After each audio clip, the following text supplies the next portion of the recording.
What literary artistry in Job explains human pain?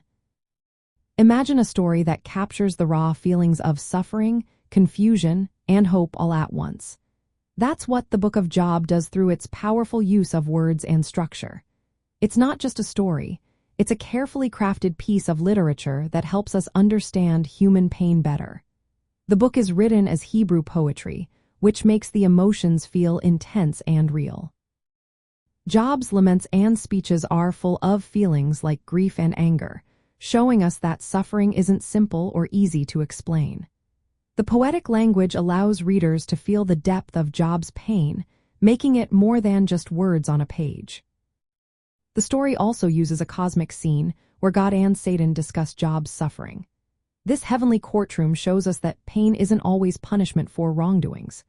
Instead, it hints at a larger divine purpose that's beyond human understanding. This contrast between human limited knowledge and divine wisdom reminds us that pain can have a meaning we might not see right away. It pushes us to trust in God's justice even when life feels unfair.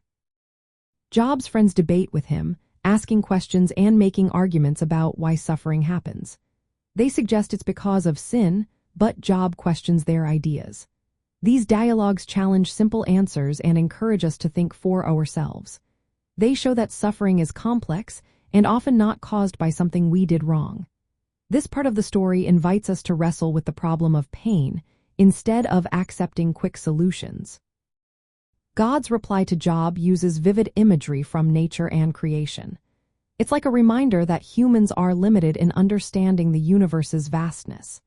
Instead of explaining everything, God points to the beauty and complexity of creation. This poetic response encourages us to trust in divine wisdom, even when pain seems unfair or confusing. The structure of the story moves through different emotional stages. First, Job accepts his suffering quietly. Then he protests and laments bitterly. Finally, he humbly recognizes his limits and trusts in God's justice. This progression mirrors real grief and shows that honest feelings are part of faith. It teaches us that expressing pain openly is healthy and that trusting God doesn't mean we fully understand everything. In the end, the literary artistry of Job helps us see that human pain is a mystery. It's complex, often beyond explanation, and deeply human. The story points us to a God who is just and wise, even when we can't see the full picture. It encourages us to be honest about our suffering and to trust that God's purposes are good, even in the midst of pain. This makes Job a timeless resource for anyone seeking to find meaning in suffering through the lens of Old Testament wisdom and poetry.